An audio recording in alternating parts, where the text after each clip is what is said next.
नमस्कार दोस्तों। लोकसभा चुनाव की हलचल शुरू हो गई है।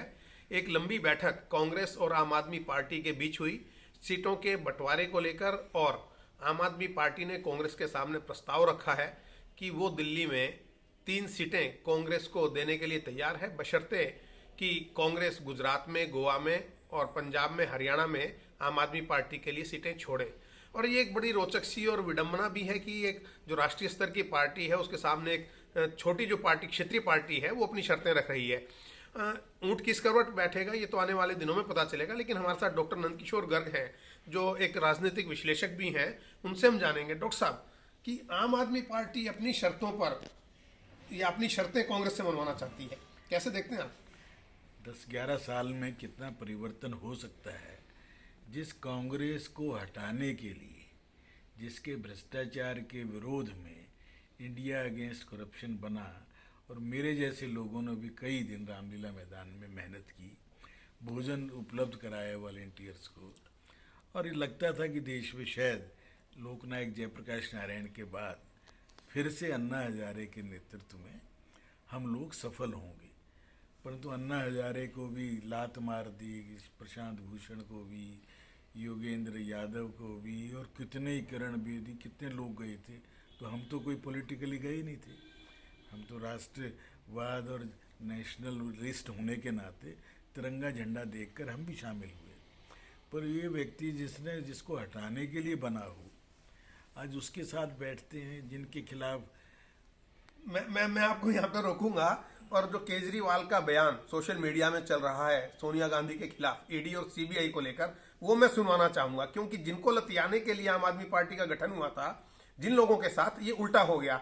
उन लोगों को गले लगा लिया और जो अपने लोग थे, जो साथी थे, उनको लतिया दिया गया। तो पहले सुनिए केजरीवाल का बयान जो उन्होंने मुख्यमंत्री बनने से पहले आंदोलन के समय दिया था।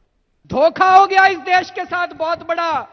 बंद कर दो सीबीआई, बंद कर दो एनफोर्समेंट डायरेक्टोरेट, बंद कर दो सारी जांच एजेंसियां, बंद कर दो एसीबी। अगर तुमसे जांच नहीं होती तो जांच करानी है, सोनिया गांधी को गिरफ्तार करो, 2 दिन उसका इंटेरोगेशन करो, देखो पता चल जाएगा किस किस। तो जो अभी डॉक्टर नंदकिशोर गर्ग बता रहे थे वो बयान आपने सुना, किस प्रकार से केजरीवाल बोल रहे हैं कि सोनिया गांधी को जेल में डाल दो, उनका इंटेरोगेशन करो तो भ्रष्टाचार का पता चल जाएगा, कहां कहां कितना कितना पैसा उन्होंने कमाया है।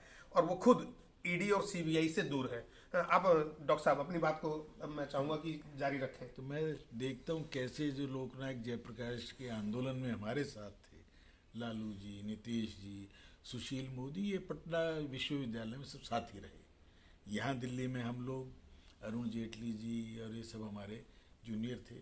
आज वो उनके साथ बैठे हुए हैं। जो जयप्रकाश नारायण की पॉलिटिक्स करते करते कांग्रेस को हटाने के लिए आए, इमरजेंसी में जेल में गए, आज वो बिहार में समझौता कर रहे हैं। यहाँ श्रीमान जी ये कर रहे हैं। पंजाब के अंदर पंजाब कांग्रेस ने कहा हम बात नहीं करेंगे, कल भी झगड़ा रहा है।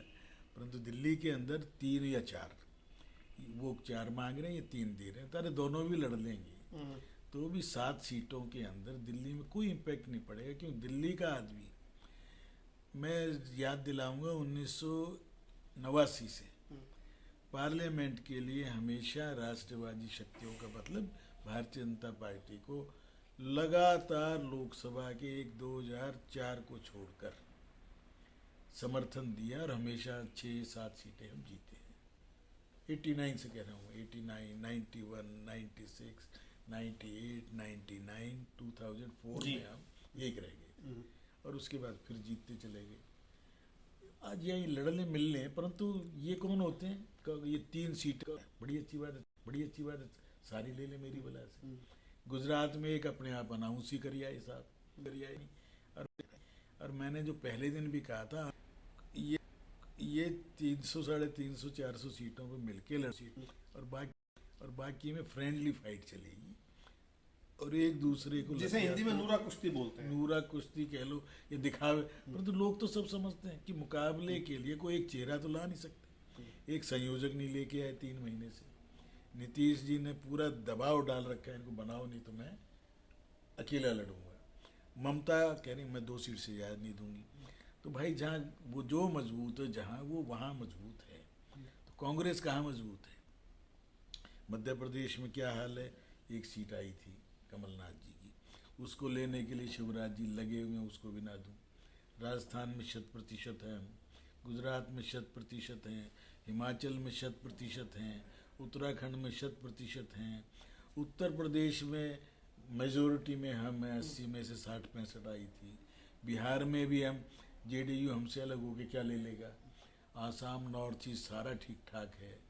तेलुगु देश के जो तेलंगाना के अंदर हम बड़े आराम से आधी सीटें लेंगे।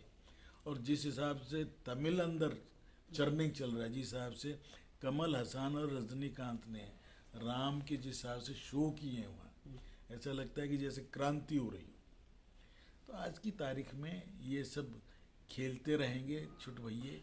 केजरीवाल जी जेल से बचने के लिए कोई न कोई शगुफा छोड़ते रहते हैं। आज भी शायद पेशी है संजय सिंह की भी और मनीष सिसोदिया की भी, उसमें राउज एवेन्यू कोर्ट के अंदर। होना जाना कुछ है नहीं, सबूत इतने ज़्यादा हैं इनके खिलाफ कि ये एक एक दिन करके इनके ऊपर रात को नींद नहीं आ रही है। और बीमार तो बेचारा था ही, खांसी इसने ठीक करके हम सबकी कर वो तो अदालत भी बोल चुकी है कि जो ट्रेल है वो ट्रेल दिखाई दे रही है भ्रष्टाचार की। जो पैसा आया है इसमें कोई दो राय नहीं, पैसा खर्च हुआ इसमें दो राय, बरामद नहीं हुआ वो कहता है। तो बरामद तो इतना इंटेलिजेंट इंडियन रेवेन्यू सर्विस का पति पत्नी हैं, उन्हें पता है कि घर में लेके नहीं आना और खर्चते रहो हाथ क्या, या विदेशों में जमा करा दो, कन्वर्ट करा दो। तो दुबई कितनी बार आना जाना हुआ है, विदेशों से कितना पैसा आया, सब ट्रेल सरकार के पास है। और भ्रष्ट आदमी ईमानदार आदमी से नहीं लड़ सकता जब से सृष्टि की रचना हुई है। सत्य हमेशा जीता है। तो केजरीवाल तो अन्ना हजारे बेचारा रोज रात को माफ़ी मांगता है भगवान से कि मैं किस नालायक को आगे ले आया था। और दिल्ली वालों को ठगने का काम फ्री बिजली और इसके नाम से बहुत दिन चला चलू। ठीक है, बिल्कुल ठीक है। मोहल्ला क्लिनिक सबके सामने एक्सपोज हो गए, नकली दवाइयाँ, नकली डॉक्टर, नकली रिपोर्ट, पेमेंट असली बस। ये विषय भी एक बड़ा विषय है अपने आप में। और जैसे डॉक्टर नंद किशोर गर्ग ने कहा कि बहुत दिनों तक ये स्थिति चलने वाली नहीं है, इसमें अभी से वर्चस्व की लड़ाई भी शुरू हो गई है। क्योंकि केजरीवाल ने एक मांग और रखी है कि जो इनका INDI ये गठबंधन है, इसका हेड ऑफिस दिल्ली में होना चाहिए। हालांकि जो नीतीश कुमार चाहते थे कि वो बिहार से उसको पूरा का पूरा रेगुलेट करें अपने तरीके से। तो ये सब चीज़ें हैं, आगे आगे जो आने वाले दिन हैं उनमें लोगों के सामने आती रहेंगी कि किस प्रकार से ये राजनीति अपना करवट बैठेगी। लेकिन कुल मिलाकर इतना तय है कि जो सच्चाई है वो ज़्यादा दिन तक छुप नहीं सकती, लोगों के सामने आकर रहेगी। कार्यक्रम नमो इम्पैक्ट में आज इतना ही। नमस्कार।